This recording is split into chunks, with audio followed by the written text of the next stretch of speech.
Demi alasan itu saja, Cukbok rela menahan ciuman-ciuman besar, mengingat segala yang sudah dilalui ibunya demi dirinya. Sementara hari-hari keluarga tampak cerah, masih ada satu sudut yang tidak manis. Hira belum kunjung pulih, waktunya terasa terus menipis. Di tengah siksaan ciuman yang belum usai, Hira menerobos masuk, kesal karena mama monster tidak melatih si kecil dengan benar. Pandangannya beralih langsung pada Cukbok, menuntut jawaban apakah latihan selama ini ada gunanya. Cukbok buntu, jawaban apapun terasa berisiko menyinggung Hira atau mamanya. Tubuh kecilnya hanya bisa bergetar, percekcokan meledak. Hira menilai metode Mama Monster tidak cukup tajam, sementara Mama membela diri. Pelatihan disesuaikan dengan usia mental Cukbok agar benar-benar bisa ditangkap, memaksa sampai batas tidak akan menghasilkan apa-apa. Hira tetap menolak, menuding pendekatan seperti permainan bukan jalan yang tepat. Mama tidak suka segala sesuatu harus dilapisi keseriusan kaku. Inilah salah satu sebab ia agak membenci Hira. Hira di sisi lain mengakui pola pikir positif seorang ibu, tetapi tetap menyebut Mama naif. Bisa bebas berjalan di luar bukan berarti dunia telah aman. Mama menutup perdebatan mengingatkan bahwa memaksa diri hanya akan memperparah luka Hira di dalam. Hira tersulut, egonya ditantang dan tekad untuk menunjukkan dirinya baik-baik saja menegang seperti kawat. Di antara dua sosok kuat itu, Cukbok tergencet tanpa sengaja, napasnya sesak, wajah memerah, batas sabarnya retak. Ia memerintahkan kedua mama itu untuk diam dalam hati yang meledak. Seketika Hira meringis, nyeri tajam menyayat dari dalam, membuat Cukbok cemas. Ia mendesak Hira beristirahat. Namun keras kepala lama mengambil alih, Hira mengaku sudah membaik. Cukbok tidak percaya. Sejak insiden di desa, tubuh Hira rapuh, luka kala itu terlalu berat untuk dipulihkan tuntas. Dokter sudah berulang kali menyarankan istirahat panjang, meminimalkan aktivitas fisik. Karena sakitnya, Hira lebih sering mengurus rumah dan membantu pelajaran Cukbok. Hari-hari ini, sosoknya seperti kakak pengasuh yang sabar sekaligus guru andal. Namun ada perubahan setelah peristiwa itu. Hira sering menegur untuk kesalahan sekecil apapun. Cukbok berusaha keras tak terpeleset setitik pun di bawah bimbingan yang tajam, takut pada amarah gurunya. Yang paling menakutkan justru cara Hira melatih, obsesi terasa menempel, mendorong Cukbok sampai tepi batas tanpa menahan. Rautnya yang tajam, hampir liar, kerap membuat Cukbok menangis. Meski begitu, bocah itu mengakui banyak pelajaran berharga diperolehnya. Intensitas yang tak kenal ampun menjadikan Hira guru paling menakutkan yang pernah ia temui. Seharian berburu usai, mereka pulang untuk makan malam. Hira tiba-tiba menghentikan langkah Cukbok dan menyodorkan sebongkah coklat. Air liur si kecil nyaris menetes, tetapi segera tersadar. Ia harus berbagi dengan yang lain. Senyum tipis melintas di bibir Hira. Ini bagian dari latihan, jadi coklat itu sepenuhnya menjadi jatah Cukbok. Dalam bertahan hidup, tidak semua aturan kaku layak dipeluk. Pelajaran hari itu. Ada saatnya mengambil penuh dan mengingatnya baik-baik. Detik itu, Cukbok sadar. Setakut apapun ia pada metode Hira, perempuan itu tak tergantikan. Cinta yang nyata menyalakan hormat yang lebih dalam. Kelak, ia ingin menjadi kuat seperti Hira. Gambar bergeser ke fasilitas yang dikuasai monster. Dalam kekacauan itu, Gumdol mendata dan mengumpulkan semua persediaan yang bisa ditemukan. Usai merapikan obat-obatan, ia bertemu seorang pedagang kurus, transaksi dibuka. Gerak-gerik lawan terlalu licin. Gumdol menangkap kejanggalan, membetot pergelangan tangan si kurus sampai meringis. Pedagang ceking itu kesal, di tengah barter, trik macam apa ini? Gumdol memanggil rekan yang bersembunyi di balik pilar. Seorang perempuan melangkah keluar dan buru-buru meletakkan senjata ketika diancam. Sejak awal Gumdol sudah mencium kebersamaan mereka. Cincin di jari, kode gerak yang kikuk. Karena aturan barter dilanggar, ia menuntut semua barang dikeluarkan. Beberapa saat kemudian, Gumdol berjalan pergi dengan muatan penuh hasil kebodohan dua orang itu. Tak lama, ia bertemu pedagang lain. Urusan mulus, ia lanjut perjalanan. Bertemu lagi dengan pelanggan lain, lalu berikutnya. Lambat laun, satu kelemahan muncul, terlalu baik hati. Sekelompok preman menangkapnya. Mereka mengolok-olok, kebaikan menjadikannya sasaran empuk dan kini akan membunuhnya. Satu pistol diacungkan, pelatuk ditarik, senyap. Senjata lain senyap juga. Kekacauan sepersekian detik itu cukup bagi Gumdol. Ikatan terlepas, tubuhnya menerjang, satu persatu preman disapu dengan tangan kosong seperti kecoak. Di antara mereka ada seorang perempuan, budak yang disandera. Dialah yang merusak semua senjata. Ia berterima kasih karena telah diselamatkan. 3 bulan dipaksa melayani karena terlalu lemah melindungi satu-satunya putra. Kini berkat Gumdol, ia bebas dan mendapat kesempatan membalas dendam. Dunia ini neraka tanpa harapan, tetapi Gumdol memberinya alasan untuk terus berjalan. Ia akhirnya bisa pergi tanpa penyesalan. Malamnya Gumdol pulang, tubuh letih, hati gundah. Namun beban luruh ketika putri kecil dan mama monster berlari memeluknya di ambang pintu. Ia merenungi betapa dunia ini memang neraka, meskipun begitu masih ada secercah keluarga. Ia adalah suami dari perempuan yang dicintai dan ayah yang bangga. Beberapa hari berlalu. Cukbok menilai langkahnya sendiri, pertarungan jarak dekat, senjata, bahkan senapan, semua tumbuh. Belajar pun tekun, jalan masih panjang tetapi kemajuan terasa nyata. Akhirnya hari besar tiba, waktu untuk membuktikan diri setelah tempaan keras. Ia siap, ingin sekali meraih pengakuan Hira. Tepat ketika semangat menyala, Hira menyampaikan kabar. Hari ini tidak ada ujian. Mereka memutuskan menyiapkan makan malam. Hira meminta pisau dapur, bahan perlu dicincang. Rencana yang berbelok membuat dahi Cukbok berkerut. Orang tuanya akan pulang larut. Hira menyarankan ia tidur lebih awal. Begitu Cukbok akhirnya terlelap, Hira bangkit pelan-pelan dan merapikan pakaian, gerakannya rapi seolah hendak berangkat kerja.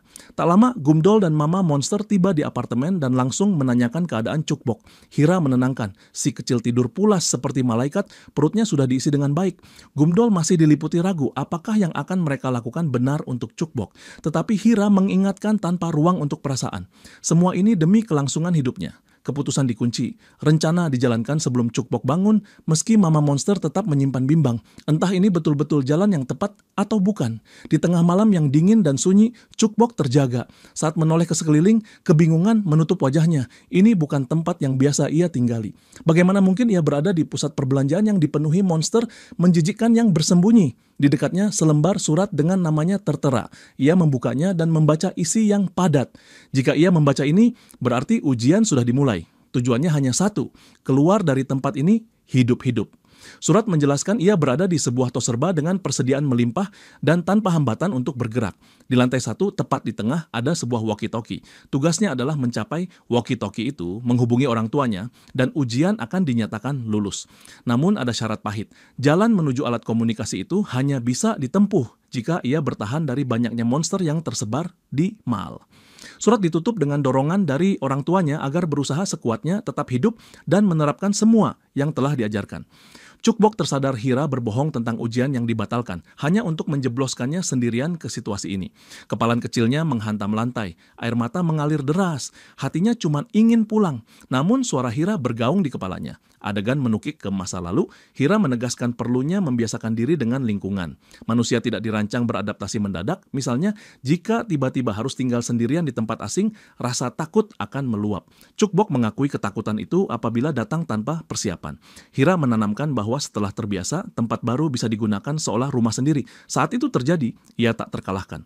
Ada ruang untuk bersembunyi, ada benda untuk dijadikan senjata. Dan bila beradaptasi cepat, bangunan ini bisa menjadi rumah baru, rumah yang akan ia lindungi. Kesimpulan menancap, tempat manapun bisa menjadi rumah jika ia menjadikannya demikian. Kembali ke kini, Cukbok menyeka air mata dan menegakkan hati. Ia memutuskan keluar dari tempat ini lalu menagih balasan pada Hira. Perempuan keras itu tidak akan dibiarkan begitu saja. Saat melangkah hati-hati di lorong toko, sebilah golok melayang kilat ke arahnya. Tebasan itu meleset tipis, cukup untuk membuat jantung meledak, dan seketika ia mengompol karena ngeri. Sosok yang melempar adalah zombie, yang ini tampak lapar di atas segalanya. Tubuh kecilnya bergetar sementara hangat pipis merembes di lantai, dan bayangan monster menutup jarak.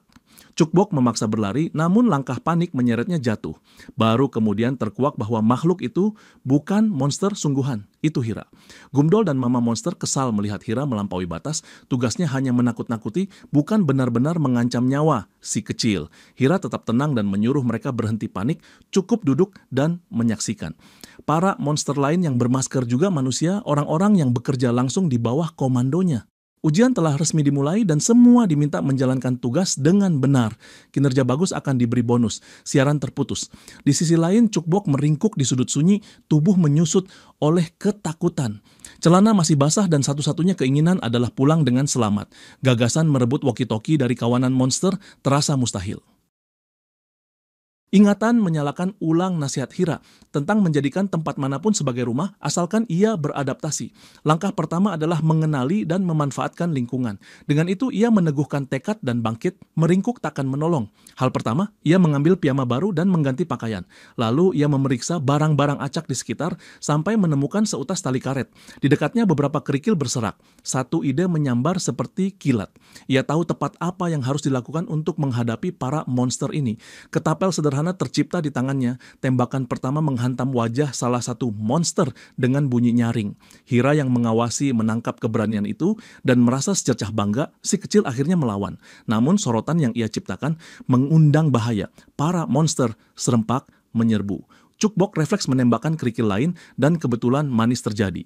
Sebuah kerikil mendarat tepat di selangkangan salah satu lawan. Hira sempat ternganga. Sulit dipercaya kepala mungil itu memikirkan ketapel dan memakainya untuk melumpuhkan lawan. Lebih mengejutkan lagi, ia tidak pernah mengajarkan ini. Kilas balik memapar Chunba yang sabar mengajari cara membuat dan memakai ketapel. Di masa kini, Cukbok bersyukur pada pelajaran kakeknya sekaligus sedikit berbangga. Lalu alarm lain menyala. Amunisi habis. Monster palsu melihat celah dan menerjang, ingin menaklukkan dan menagih imbalan dari Hira. Cukbok mengeluarkan senjata rahasia, bubuk perih, sekepul debu disapukan ke mata lawan, dan ia melesat secepat mungkin. Kejaran dimulai, namun kaki-kaki lawan tersandung oleh langkah sendiri sebelum sempat mendekat. Cukbok paham, monster ini jauh lebih lamban daripada ibunya, dan lebih lemah daripada Hira, menjatuhkan mereka bukan perkara besar. Setelah menembus berbagai rintangan, jaraknya kini sejengkal dari walkie-talkie. Tepat saat jemarinya hendak meraih, Hira menyambar tubuh kecil itu dan melemparnya kembali. Cukbok meluncur di lantai dan menghantam tiang terdekat. Hira melangkah mendekat, berharap pelajaran yang ditanamkan masih diingat. Cukbok berusaha bangkit saat para monster palsu mengepung dari segala arah. Tangis kembali pecah, tetapi tekad menolak padam. Mendadak kedua matanya memantulkan kilau kuning. Lingkaran monster di sekitarnya menyala dengan cahaya serupa seakan berada di bawah kendalinya. Kerumunan itu berbalik dan berlari menuju bangunan tempat Cukbok berada. Di dalam kepalanya satu gagasan berputar tajam, ia hanya membutuhkan walkie-talkie itu. Apapun yang terjadi, ia akan meraihnya. Cukbok menyadari kekuatan yang mengalir di dalam dirinya. Kebingungan merayap ketika beberapa monster di dekatnya tidak patuh pada perintah. Meski mereka tak bergerak, ia memilih memanggil bala bantuan dari luar. Dalam hitungan detik, tanah bergetar, gerombolan monster membanjiri area, menerobos gerbang yang tertutup rapat, dan mengalir masuk ke dalam gedung. Tidak seorang pun mengerti mengapa mereka datang, apalagi sebanyak itu. Hira cepat menangkap kaitan. Waktu kemunculan dan kilau kuning di mata Cukbok menegaskan bahwa si kecil yang memanggil. Para monster palsu serentak menarik senjata. Hira menggendong Cukbok naik ke lantai 2, diikuti tim penyamar lainnya. Kelompok bersenjata di bawah menembak sambil bergeser, sementara tim lantai 2 menahan pintu masuk dengan tembakan rapat. Perintah mengunci, blokir pintu, dan cegah gelombang monster merangsek lebih jauh. Melihat arus yang menggila, Hira tidak yakin mereka akan keluar hidup-hidup. Gumdol menimpali singkat bahwa semua sudah dikerahkan sekuatnya. Di sisi lain, bangunan, kepala-kepala monster beterbangan satu-satu seperti mentimun diiris. Sebagian tubuh tertembus tentakel. Pengacau yang membuat riuh itu ternyata mama monster sendiri. Sosok garang yang menebas tanpa ragu. Keyakinan ditandaskan bahwa ia akan mencapai pintu masuk dalam hitungan menit. Saat para penyamar menahan serbuan, Hira tersengat nyeri yang menusuk tajam. Celah itu dimanfaatkan satu monster asli. Tubuh Hira dibanting dan dipantek di lantai. Tak lama para penyamar ditaklukkan satu per satu. Mereka yakin ajal hanya sejauh napas. Di tengah kekacauan, mata Hira menangkap pemandangan yang membuatnya terhenyak. Seekor monster sungguhan menyerahkan walkie-talkie kepada Cukbok, alat yang sejak tadi ingin diraihnya. Kilas balik menyalakan ingatan lama. Cara mengendalikan monster hanyalah memusatkan pikiran dan meyakini kemampuan itu. Keberhasilan kali ini menyalakan percaya diri, pulang terasa setapak lagi, namun satu tanya mengganjal. Mengapa monster yang mula-mula menyerangnya tak bisa dikendalikan?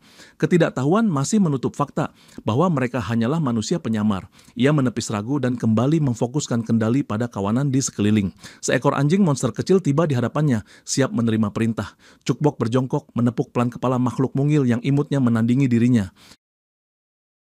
Kendali merosot perlahan. Kilau patuh di mata anjing surut digantikan tatapan mematikan.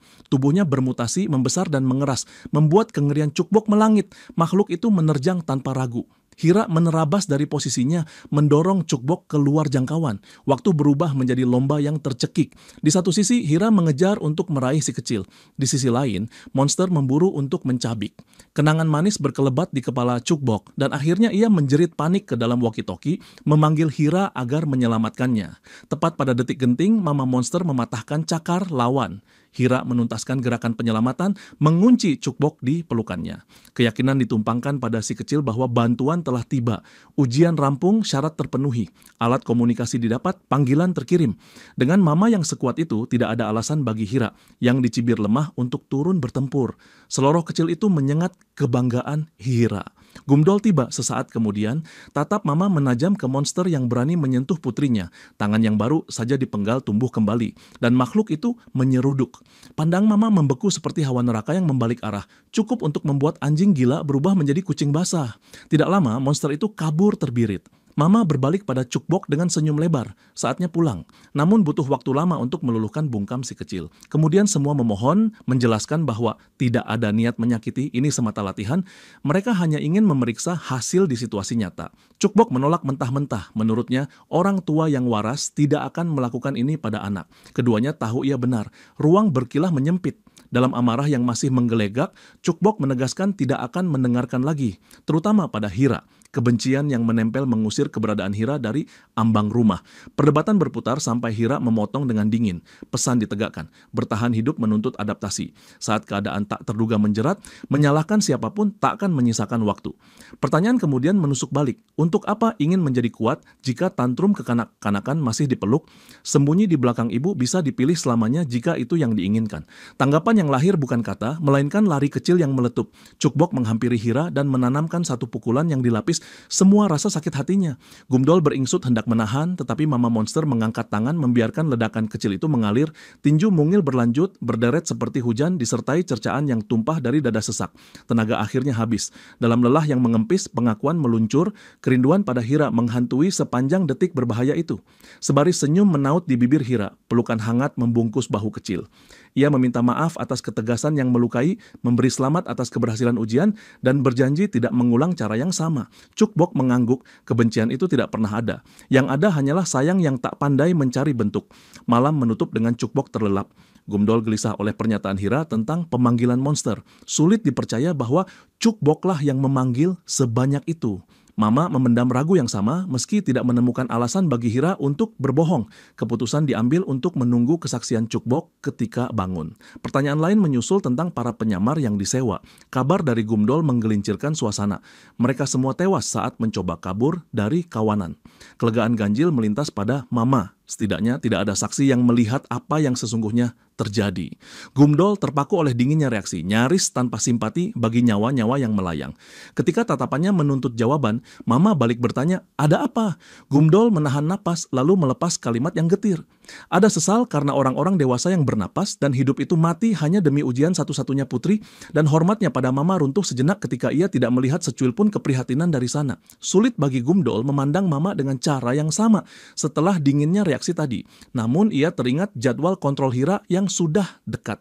Keputusan diambil untuk membawa Cukbok sekaligus sekadar memeriksakan keadaannya. Mereka tidak punya mobil, jadi perjalanan akan memakan waktu. Mobil milik Chunbai yang biasa dipakai telah dibawa pergi dengan janji akan kembali sebelum hari kontrol. Menyebut Chunbai menyeret layar pada adegan lain. Iju yang terluka parah menyetir dengan tangan gemetar, berusaha menahan pendarahan. Rupanya Chunbai tertangkap oleh monster misterius dan ia berpacu mencari pertolongan.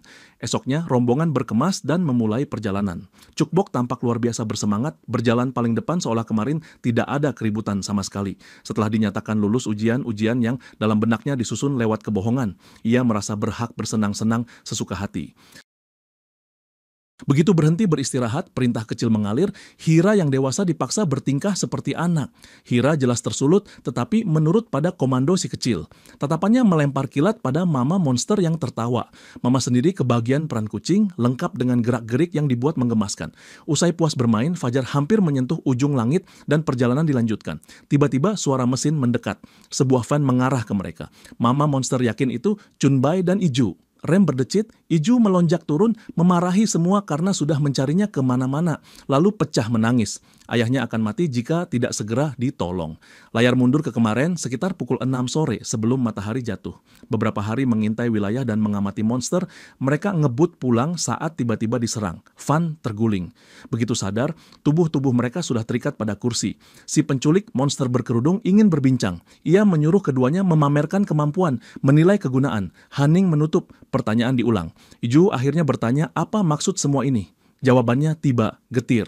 Nyawa mereka bergantung pada jawaban yang diberikan. Peringatan menyusul agar berbicara hati-hati. Interogasi dimulai dari sang gadis, apa yang ia kuasai, namun keduanya tetap bungkam. Rambut Chunbai dicengkeram, ancaman ditegakkan atas kepala mereka jika tetap menutup mulut. Kesempatan kedua digelar. Chunbai memilih bermain peran, amarah pura-pura menyala. Ia memaki orang-orang yang menugaskannya menyurvei wilayah, padahal ada yang jauh lebih kuat dan terampil untuk tugas seperti itu. Iju menangkap siasat lalu menyambung. Disebutkannya bahwa kelompok mereka punya orang yang hebat, bermain kapak, ada anak berbakat, juga lelaki raksasa yang kuat, katanya bahkan tampan, jauh lebih pantas daripada seorang kakek dan bocah tanpa bakat. Chunbai kemudian menatap si berkerudung, menimbang apakah tidak lebih masuk akal memanggil yang terampil ketimbang dua orang ini. Jika dilepas, ia berjanji akan membawa orang-orang itu, bahkan menyerahkan sebagian. Monster tetap tak percaya. Chunbai mengubah taktik, menyarankan satu diambil sebagai sandera, sementara yang lain pergi memanggil orang-orang terampil tersebut. Si berkerudung berpikir sejenak, lalu setuju. Demikian Iju dikirim untuk menjemput orang-orang yang dibualkan, sementara sang ayah tinggal sebagai jaminan. Kembali ke masa kini, Iju menjelaskan ia berjanji kembali pukul 6 hari ini. Lewat itu, kepala ayahnya akan ditagih. Hira menelisik maksud si penculik dan rupa yang terlihat. Iju mengaku tidak jelas karena jubah, tetapi sosoknya perempuan, tingginya sepadan dengan dirinya, telapak berkaki 4 jari. Saat mengangkat mobil, ia juga melihat tentakel dengan cakar di kedua sisi kepala. Penyebutan cakar membuat mata mama berpendar, seolah mengenali seseorang dari ciri itu. Mobil kembali melaju. Cukbok memperhatikan cara menyetir, mencatat dengan saksama. Tepat saat itu, sebuah tangan raksasa mencomot tubuh kecil itu dan menariknya pergi. Rem diinjak, mobil diputar untuk mengejar. Di udara, Cukbok menuntut agar dilepaskan. Makhluk yang membawanya memberi isyarat menenangkan, tidak akan melukai. Saat dua pasang mata perempuan itu bersirobok untuk kali pertama, kenangan lama menerjang dan pertanyaan yang sama mendidih di benak keduanya. Mengapa kau ada di sini? Nama yang tersutang adalah Deon. Rombongan membelah jalanan. Iju memperingatkan mobil hanya bisa mengejar sampai batas tertentu. Kondisi Hira memburuk, batuk menumpahkan darah, ia mengutuk kelengahannya, bagaimana mungkin Cukbok direnggut tepat dari pelukannya. Mama monster memburu dengan kaki sendiri, namun jejak seolah lenyap di telan udara. Pikiran gelap menyilang benak mama. Bagaimana jika pencarian gagal dan Cukbok terbunuh? Tekadnya mengeras. Di sisi lain, Deon sendiri diliputi bimbang, menculik Cukbok terdengar konyol jika mengingat keganasan mama monster. Andai identitasnya terbongkar, ajal menunggu. Namun mundur bukan pilihan. Mengembalikan bocah itu sekarang pun tidak menyelamatkan. Tangan mama akan tetap mencapai lehernya. Deon memasuki ruang tamu, tempat seorang rekan si pedagang menunggu. Julukan itu bukan kiasan, kerjanya memang berdagang manusia dan monster.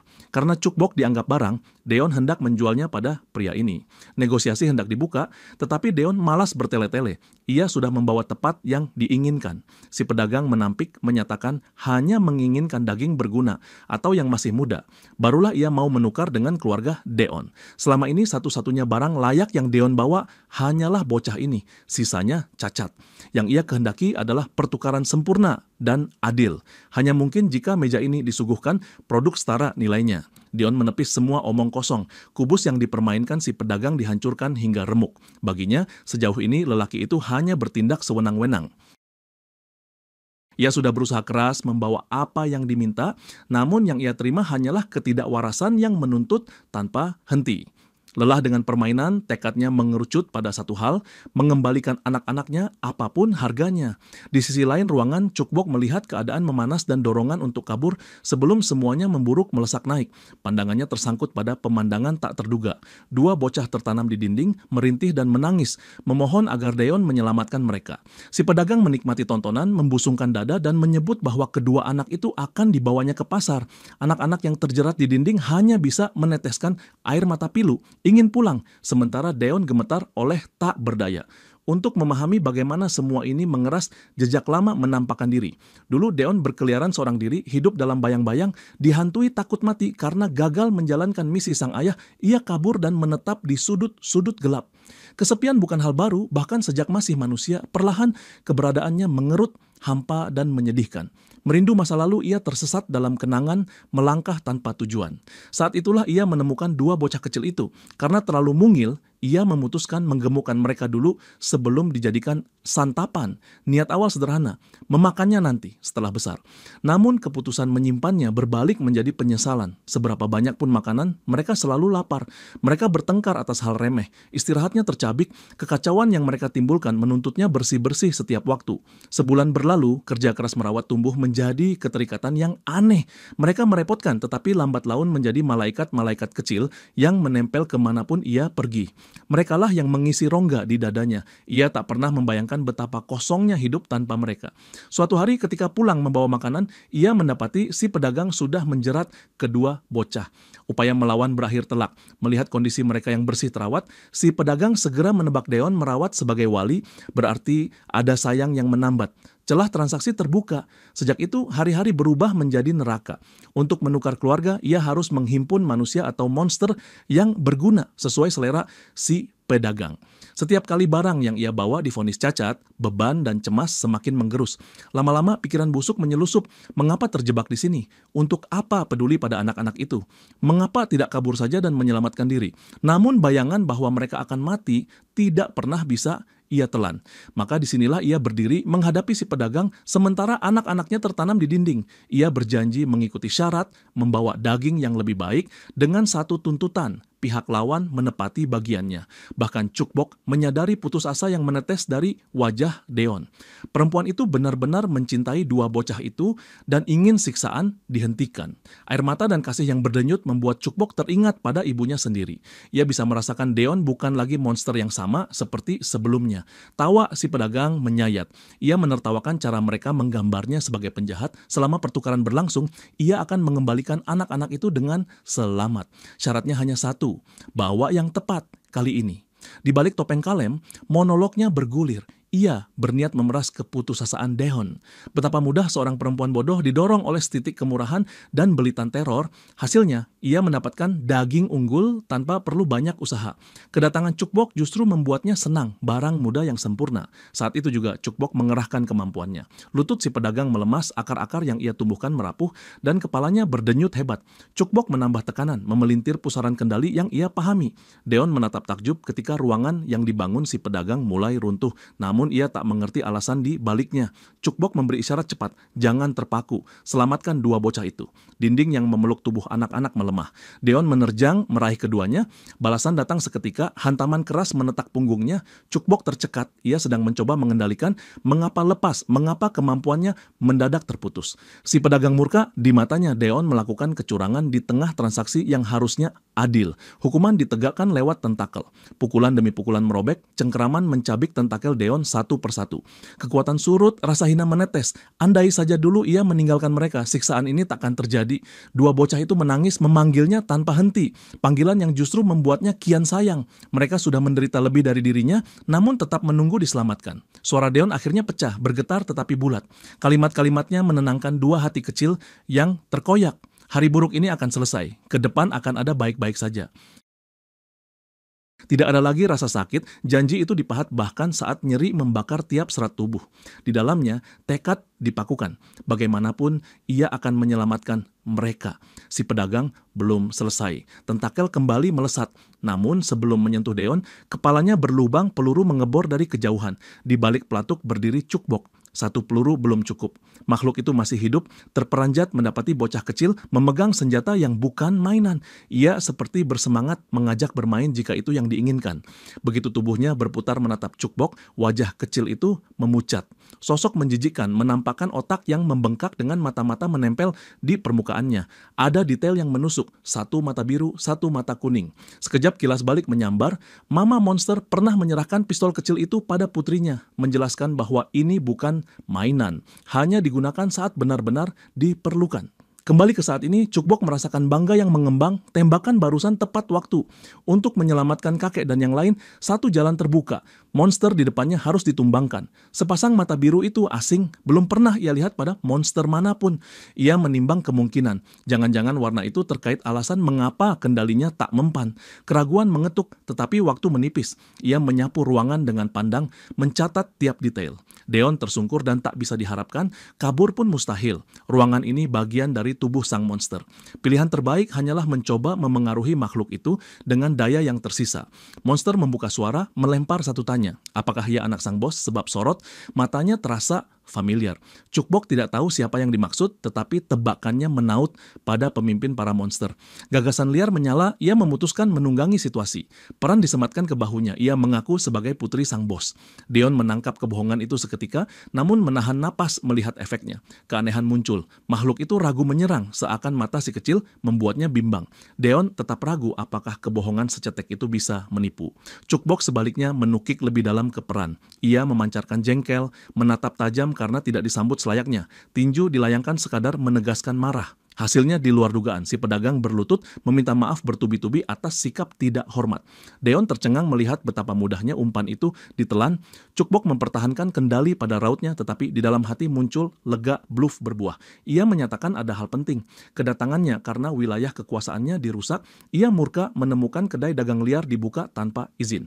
Si pedagang menunduk dan memohon ampun. Cukbok menawari tebusan. Semua sandera dan semua daging diserahkan padanya. Jika tidak, semua kelicikan yang belakangan ini dilakukan akan dilaporkan ke sang bos. Instruksi ditutup dan ia seolah hendak berbalik. Si pedagang menahan langkah, memohon izin untuk bertanya, izin diberikan. Pertanyaan digelindingkan, mengapa repot datang sendiri dan menyamarkan identitas? Kemudian apa rencana atas dua bocah yang baru saja diselamatkan?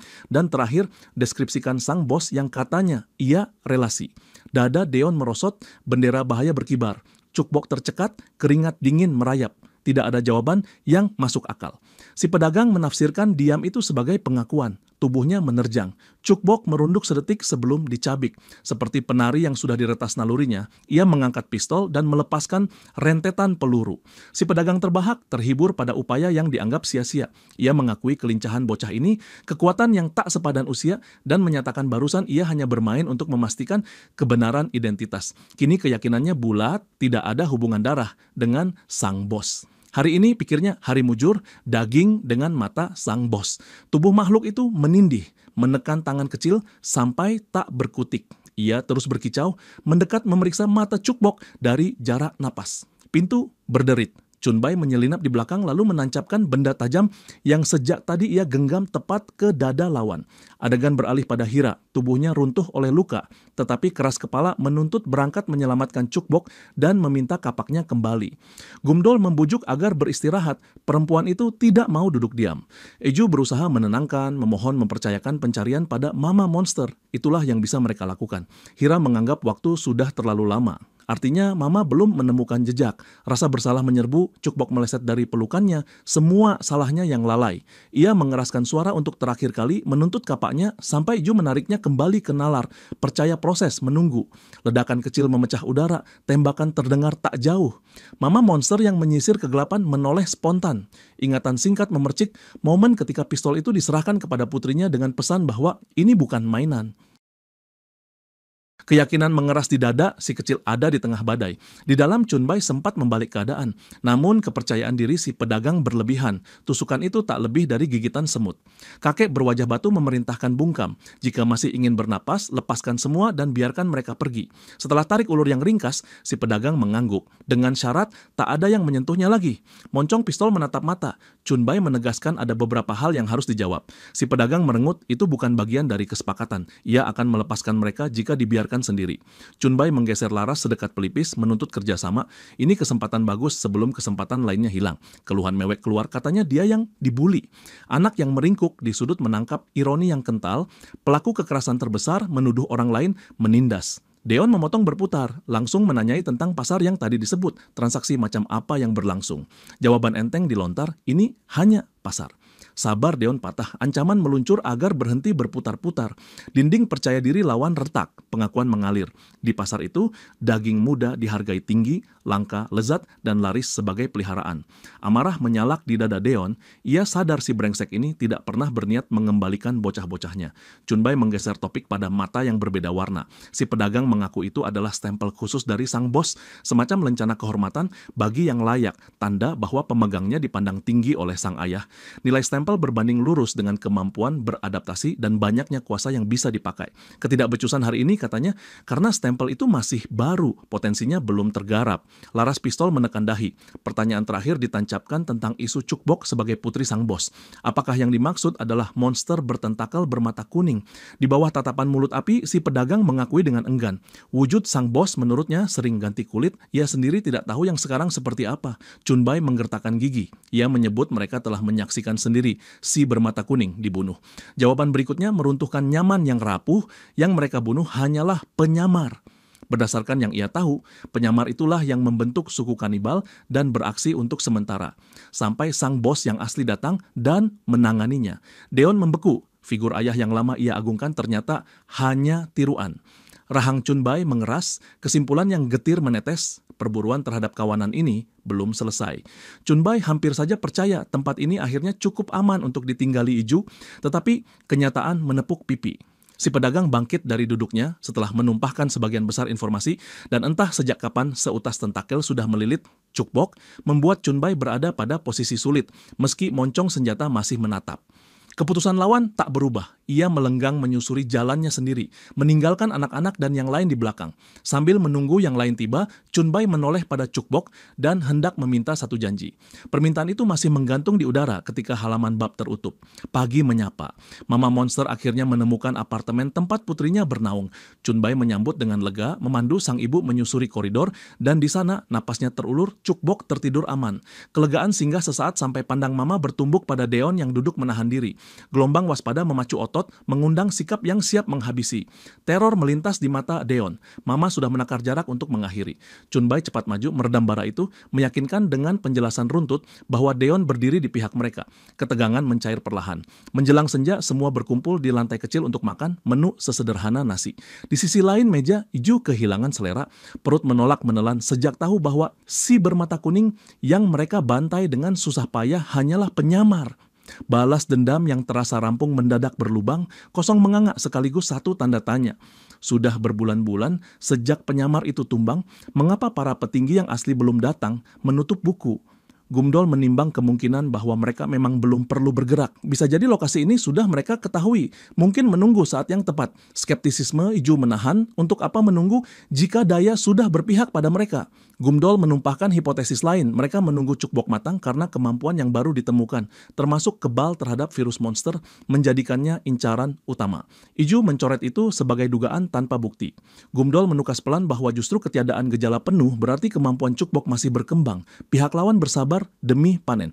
Chunbai mengakui tak ada bukti yang menegaskan, namun baginya celah waktu ini cukup untuk mengulur napas dan menggali lebih banyak tentang tangan-tangan besar di balik tirai. Gemerisik dari kamar memotong arus.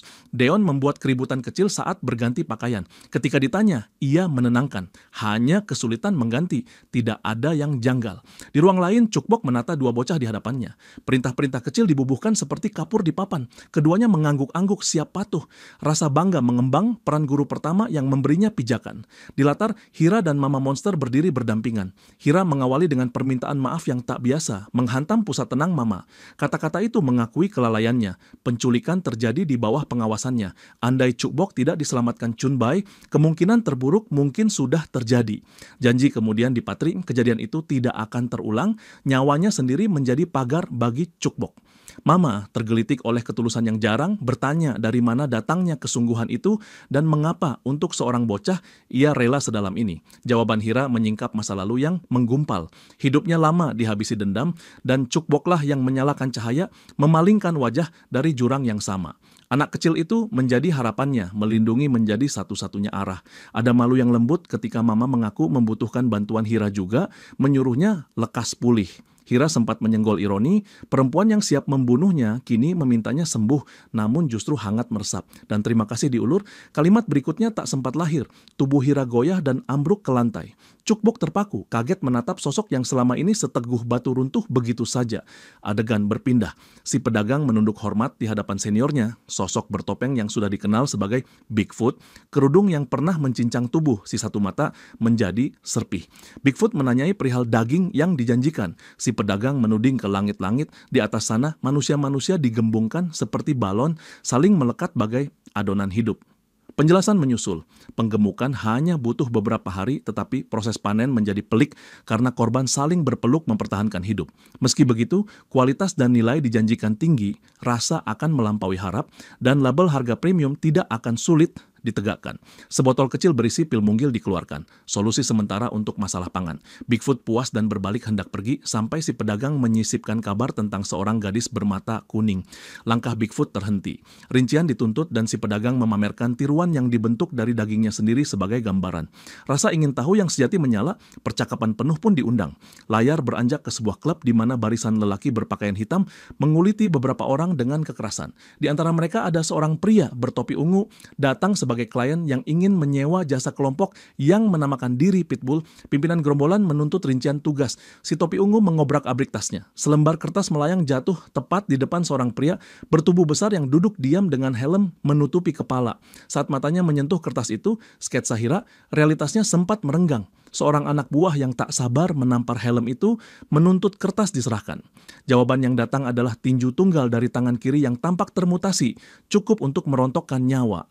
Keangkuhan bos memudar menjadi ciut, perintah panik dilontarkan agar pria berhelm dilumpuhkan dengan iming-iming apapun yang ia miliki. Serbuan datang bergelombang, namun tubuh berhelm itu menutup semua arah dengan beberapa kepalan. Sebagian lawan rubuh tanpa kembali bangkit, sebagian memilih lari menyelamatkan sisa napas. Pria berhelm berbalik menatap si topi ungu, pemilik sketsa Hira. Isyarat yang tajam mengingatkan bahwa barusan nyawanya pasti sudah direnggut dan hartanya disapu. Namun bantuan tetap diulur sesuai kebutuhan. Lelaki bertopi ungu menggigil dalam cengkeraman yang menutup tenggorokannya.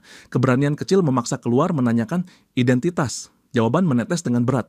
Sosok itu memperkenalkan diri sebagai Pitbull yang sebenarnya. Pitbull mengangkat gilirannya untuk bertanya. Sketsa Hira dijadikan sandaran. Ia menuntut tahu di mana sosok dalam gambar itu berada saat ini. Pada detik yang sama, layar berpindah pada Hira yang tersungkur oleh luka, batuk darah dalam jumlah yang menakutkan. Kejang merambati tubuh, kondisinya memburuk tajam.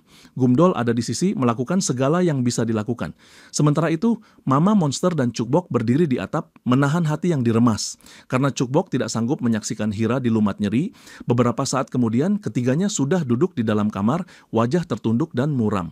Luka Hira melampaui batas perbaikan. Fakta bahwa ia masih hidup adalah keajaiban kecil, tetapi tubuhnya berada di ambang, terkuras oleh perdarahan dan nyeri. Dan tidak ada cara perawatan yang memadai di tempat ini. Persiapan untuk yang tak terelakkan mulai dirapikan pelan-pelan. Mama Monster mengingatkan bahwa Dr. Jingu akan tiba besok. Harapan tipis itu mungkin memberi celah pada Hira untuk bertahan. Gumdol menggugurkan harapan yang rapuh itu. Waktu tidak memihak. Ia mengingat bagaimana Dr. Jingu sudah berjuang menambal luka dalam lingkungan yang serba buruk, dan sekalipun Hira bertahan, ia ragu ada banyak hal yang bisa dilakukan pada titik ini. Chunbai dengan berat hati yang terlihat jelas di rahangnya, mengakui bahwa mengakhiri penderitaan dengan cara yang lembut mungkin lebih baik. Dibiarkan merintih hingga ajal menjemput atau diberi jalan yang tidak menyiksa, keputusan ada di tangan mereka. Cukbok berusaha mengangkat semangat Hira dengan tingkah kocak, menggelitik suasana dan mengusir muram dengan gerak-gerik yang selama ini selalu berhasil. Sayang, tubuh Hira terlalu digerogoti untuk merespons, yang keluar hanya irangan pendek. Meski begitu, Cukbok tetap bertahan pada nada optimisnya, menaburi ruangan dengan kalimat-kalimat harapan. Lama-lama kenyataan menyusup, Hira berada di luar jangkauan perbaikan. Pandangan kecil itu tertumbuk pada sebuah kotak di sisi ranjang. Hira memberi isyarat agar kotak dibuka. Di dalamnya sepasang kapak menunggu. Hira menyebut itu hadiah kecil untuk Cukbok. Rencana awalnya kapak-kapak itu akan ia berikan saat bocah itu sedikit lebih besar. Karena hari-hari tinggal menetes, ia ingin kapak itu dipakai untuk melindungi diri. Kata-kata Hira mengalun seolah berpamitan. Cukbok terperosok ke jurang putus asa, lalu meledak air mata menuruni pipi, lengan kecilnya melingkar kencang, memohon agar tidak ditinggalkan, karena sayang di dadanya terlalu penuh untuk dikuras begini. Dalam hati, Hira teringat keteguhannya di hadapan Mama Monster, tekad untuk mengurus Cukbok tanpa celah, dan kini semua berubah menjadi beban. Mama masuk meminta Cukbok keluar sejenak. Ada hal yang perlu dibicarakan berdua. Cukbok melangkah mundur dengan enggan, namun tatapannya terpaku pada kilau tajam di tangan ibunya. Sebuah pisau. Panik mencuat, bayangan terburuk berkelebat. Selang beberapa helaan napas, Mama benar-benar berdua dengan Hira. Di luar, Gumdol memeluk Cukbok erat-erat agar ia tidak menerobos masuk kembali. Ia mencoba menenangkan dengan penjelasan bahwa Mama bukan berniat melukai. Cukbok tidak percaya, mata kecilnya baru saja melihat pisau. Iju mengambil kain basah dan menidurkan Cukbok paksa. Amarah Gumdol melesat pada Iju, tetapi perempuan itu menahan dengan alasan yang dingin. Teriakan Cukbok bisa memanggil monster. Ia balik bertanya mengapa kebenaran tidak diungkap sejak awal. Gumdol menjawab getir bahwa mereka tidak tahu apa yang akan terjadi jika percobaan Mama gagal, jiwa Cukbok akan hancur. Chunbai masuk menutup celah, menyuruh semua bersiap pada kemungkinan terburuk, bahkan menyiapkan senjata untuk darurat. Dugaan bergulir di kepala, apapun yang akan dicoba, kemungkinan besar mereka hendak menempatkan Hira di ambang batas baru. Chunbai menoleh pada Deon, menanyai peluang keberhasilan rencana yang diajukannya. Deon tidak dapat memberi janji. Hasil sepenuhnya bergantung pada Hira. Di dalam kamar, Mama Monster duduk menahan tubuh Hira yang bergetar. Dengan napas yang dipaksa teratur, Hira meminta agar prosesnya dipercepat. Pisau terayun tanpa ragu. Darah muncrat, batuk Hira memecah hening. Pisau itu tidak menembus dada. Luka diguratkan pada telapak dan seketika pisau dilempar jauh. Hira mengingatkan bahwa luka kecil itu tidak mematikan. Mama menjawab bahwa ia tidak bermaksud membunuh. Ia lebih memilih menjadikan Hira sepertinya daripada melihatnya mati. Deon sebelumnya telah membisikkan cara melahirkan monster yang tetap menyimpan nalar melalui infeksi darah atau liur pada luka yang terbuka. Ada pengakuan yang getir. Sejak menjadi monster, Mama belum pernah menyantap daging manusia.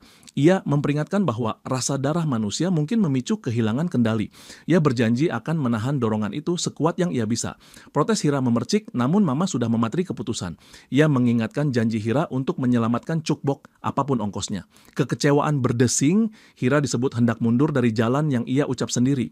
Wajah Cukbok yang menangis tiba-tiba menyalak dalam ingatan Hira, menyetrum kesadaran. Hidupnya sudah ia jalani. Kini yang tersisa hanyalah memastikan bocah itu selamat.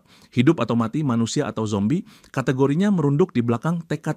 Restu akhirnya jatuh. Hira memberi lampu hijau, hanya memohon agar nyerinya tidak berlebihan.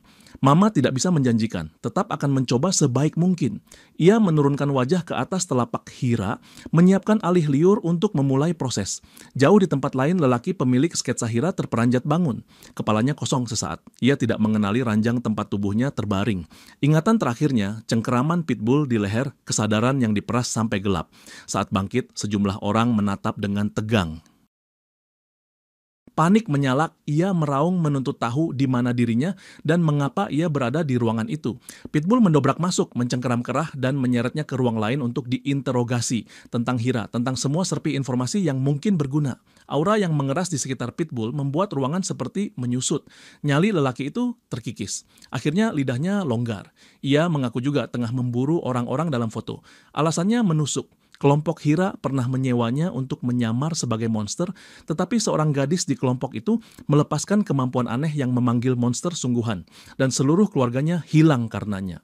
Balas dendam menjadi satu-satunya arah. Ia memohon bantuan Pitbull untuk menangkap Hira dan rekan-rekannya. Sebagai imbalan, ia berjanji mengungkap lokasi gudang minuman keras dan gudang bahan makanan yang ia ketahui. Permintaannya sederhana, biarkan ia yang menjerat kelompok itu. Pitbull tidak tertarik pada peta gudang, matanya hanya terpaku pada nama yang sama, Hira. Ia menuntut detail tentang perempuan itu. Lelaki itu meminta maaf, ia tidak tahu di mana Hira berada saat ini.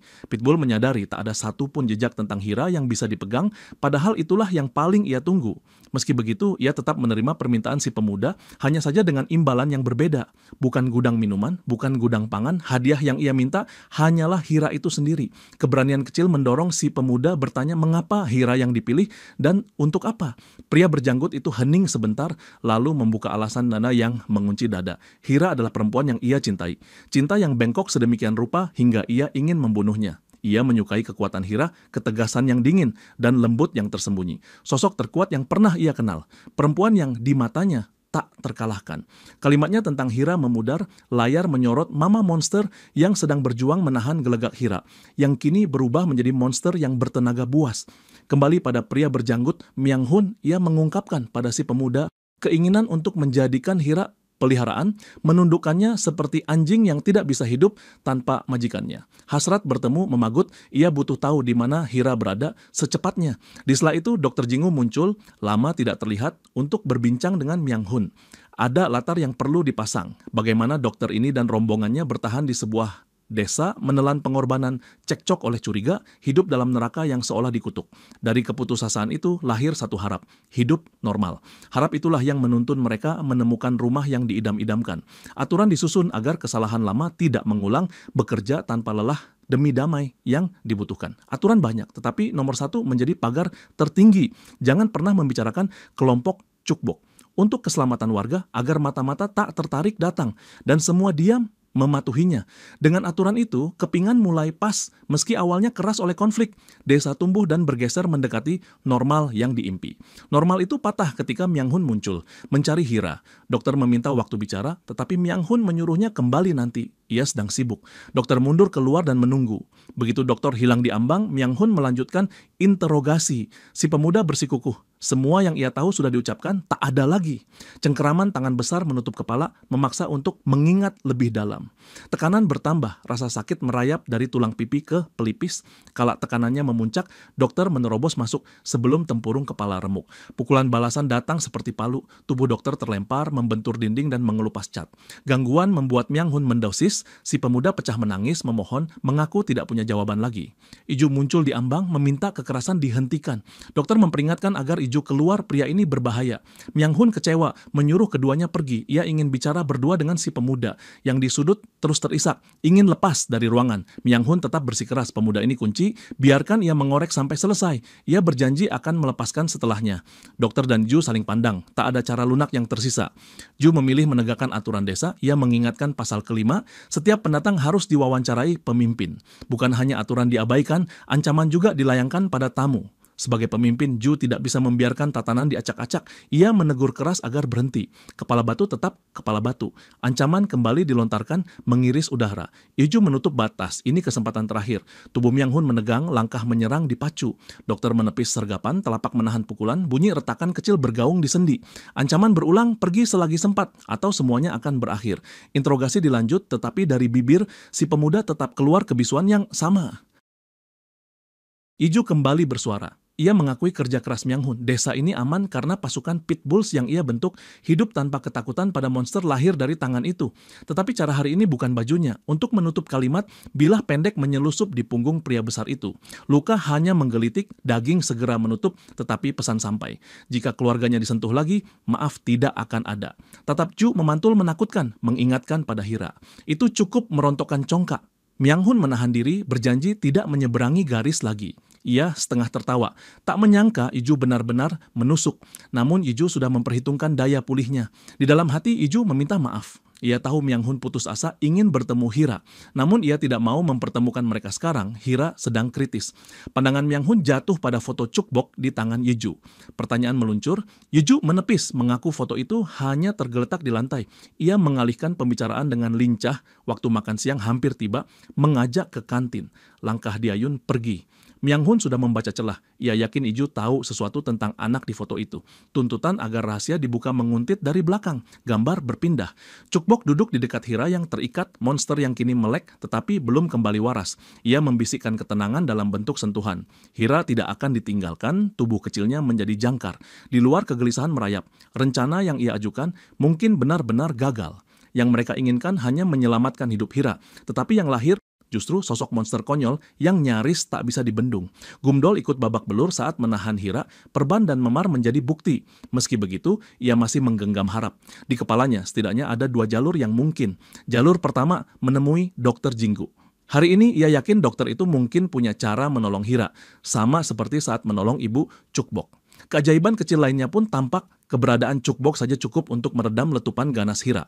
Artinya, jika perilaku Hira masih bersinggungan dengan rasa di dalam dadanya, satu pintu penyelamatan belum tertutup. Yiju tidak sejalan. Baginya, itu semua hanya angan. Ia menunjuk kerusakan di koridor, dinding yang terkelupas, lantai yang retak, semua harga yang dibayar hanya untuk mengikat Hira.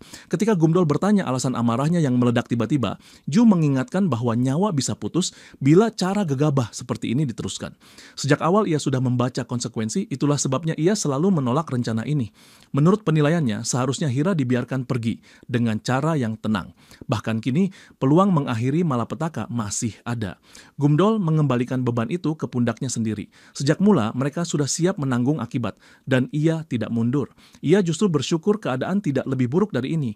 Yiju mendesah, mengingatkan bahwa keputusan bukan berada di tangan Gumdol seorang. Itu keputusan Mama Monster. Gumdol menegakkan alasan yang menaut, justru karena keluarga, beban dibagi, ia berniat memikul bersama. Akhirnya Yu mengendur, membiarkan ia melangkah sesuai tekad dengan satu peringatan, agar tidak kehilangan kewarasan. Kelalaian berikutnya mungkin dibayar dengan nyawa. Di latar, Chunbai mengalihkan suasana untuk dua bocah. Kejar-kejaran kecil, tepukan ringan di kepala, dan tawa pelan yang memecah tegang. Saat perban terakhir diikat rapi, Gumdol menarik kembali pakaiannya. Pandangan Ju melayang ke masa lampau. Andaikan Gumdol bagian dari keluarganya, luka-luka ini takkan dibiarkan singgah. Kekecewaan terhadap Mama Monster ikut menyelinap saat suami tersudut, langkah kaki itu tak terlihat. Gumdol juga memikirkan istrinya dengan nada berbeda. Menurutnya, Mama pasti remuk oleh kegagalan percobaan barusan. Seorang suami yang tidak ingin membiarkan gelap merayap sendirian, ia meniti tangga menuju atap. Nama istrinya dipanggil, dan yang menyambut justru pemandangan yang membalik dugaan. Di bawah langit yang mendung, Mama Monster duduk dikepung bungkus camilan dan minuman manis. Pipi mengembung, tatapannya cemberut yang anehnya riang. Gumdol mendekat, mempertanyakan apa yang sedang terjadi. Mama menjawab dengan sendawa kecil, lapar, maka makan. Respon itu mematahkan ekspektasi. Raut Gumdol jatuh sepersekian detik. Melihatnya Mama gelagapan. Malu-malu ia mengingatkan bahwa dirinya masih manusia. Manusia perlu makan. Gumdol terkekeh. Keanehan sederhana itu justru melegakan. Ia tadinya menyangka istrinya tenggelam dalam murung pekat. Kabar lain dibawa turun, mobil siap. Sebaiknya Mama berangkat dengan Chunbai menemui Dokter Jinggu. Sebelum melepas, lengan besar itu mengangkat tubuh kecil istrinya, menaruh peluk hangat yang menenangkan, lalu menurunkannya lagi dengan doa agar hati-hati di jalan. Langkah Mama menjauh. Gumdol menatap sisa camilan dan menyadari hal janggal. Banyak bungkus terbuka, tetapi isinya nyaris utuh. Di sisi lain koridor, pikiran Mama terseret kembali pada kejadian tadi. Rasa yang meletup saat darah Hira menyentuh lidah memercik ganas. Ketika dipeluk suaminya barusan, ada lapar yang bergerak dari perut menuju tenggorok, lapar yang berbisik untuk melahap. Jika ini dibiarkan, bayangan sosok lamanya bisa kembali merebut tubuh. Mobil bergerak, Chunbai di kemudi, Mama di kursi penumpang. Jalanan kosong memanjang, tetapi liur Mama masih menetes kecil. Gejolak ingin mengunyah apa saja kian menanjak. Ia ingat betapa tubuhnya terasa lebih ringan setelah sedikit darah Hira. Nafsu makan menjadi sulit dikekang. Tidak ada pilihan lain selain menahannya, sekuat ia bisa. Rem diinjak mendadak. Chunbai, yang dari tadi menahan, akhirnya melemparkan kegelisahan yang mengganggu. Mama kebingungan. Dengan polos yang membelah tegang, kakek itu menyuruhnya menyelesaikan urusan perut karena sejak tadi ia mendengar perut bergemuruh tanpa henti. Wajah Mama memerah, buru-buru menyebut itu hanya gangguan kecil. Chunbai lega kembali menginjak gas, mobil melesat lagi. Waktu melumer, obrolan ringan membuka ruang. Chunbai menyampaikan kabar dari Deon. Si pedagang terlihat bersama seorang bertopeng aneh, keduanya bereksperimen pada monster, bahkan kabarnya berhasil mengembalikan monster menjadi manusia. Mama menimbang sulit percaya. Chunbai setuju, namun Deon terlihat tidak berbohong dan si pedagang bukan sosok biasa. Jika kabar itu benar, seujung kuku saja, mungkin ada penawar untuk Hira dan jalan menghadapi kawanan di balik tirai. Mama menyepakati satu hal, kabar itu layak dikejar. Mobil berbelok ke tujuan. Di lokasi pertemuan, Dokter Jinggu sudah menunggu, ambulans berderet rapi. Saling sapa berganti laporan. Mama menumpahkan kejadian, Hira telah berubah menjadi monster, sementara Cukbok menunjukkan gejala kemampuan yang tidak pernah mereka lihat. Pemindahan Hira tidak mungkin, kondisinya terlalu rapuh untuk terguncang. Mama sadar aturan melarang saling memasuki wilayah, tetapi ia memohon Dr. Jingu datang memeriksa. Dokter tampak tenggelam dalam pikirannya sendiri. Pelipis berkeringat ketika menyadari Hira telah melintasi batas yang membuat semua jadi lebih rumit. Di sisi lain ada Myung Hun yang sudah membidik Hira. Sejenak ia menimbang untuk membuka kartu itu pada Mama dan Chunbai, lalu memilih diam untuk sekarang. Ia ikut serta. Ada utang moral pada keluarga kecil yang berkali-kali menyelamatkan desa. Di atas itu semua, kegelisahan tulus tumbuh untuk Hira dan Chukbok, dua jiwa yang kini mengubah arah angin bagi semua orang di sekelilingnya. Isyarat halus dilontarkan agar semua lekas bergerak. Namun Chunbai dan Mama Monster cepat menangkap udara ganjil yang mengambang di sekeliling. Dr. Jingu bersikap kelewat mencurigakan, mendesak-desa dengan gelagat yang menyalakan lonceng peringatan. Tatap berganti tatap di antara Mama dan Chunbai, bahasa tubuh dokter terasa seperti peringatan sunyi akan bahaya yang mungkin menguntit. Dugaan berkelebat, mungkin ada pihak yang mengikuti atau jejak Dr. Jingu sudah dilacak. Apapun sumbernya, jelas ada alasan kuat mengapa ia terburu-buru. Tanpa membuang waktu, mereka memutuskan masuk ke van. Saat itulah Myung Hun melangkah keluar dari kabin dan menyapa. Permintaan maaf terucap dalam bentuk gestur santai tentang perkenalan yang terlambat karena tertidur tanpa sadar. Keringat dingin menyusup di pelipis Dr. Jingu melihat kemunculan mendadak ini. Ketika pandangan melebar, perubahan Myung Hun makin mencolok, jenggot yang dulu liar telah dirapikan, membuatnya tampak jauh lebih muda. Potongan-potongan cepat tersusun di kepala Mama Monster. Ancaman yang disiratkan dokter jelas menunjuk ke orang ini. Bahkan Chunbai merasakan aura bahaya memancar dari tubuhnya. Myung Hun tetap tenang dan sungguh-sungguh tampak senang bisa bertemu langsung dengan Mama Monster, menyebut bagaimana ia sering mendengar tentangnya dari sang dokter. Sebuah uluran tangan disodorkan sebagai salam, namun hawa mengancam dari Mama Monster memaksa tangan itu segera kembali ke sisi tubuhnya. Layar berpindah ke rumah, Gumdol, Hira, dan Deon berjuang menahan Hira yang dibelenggu.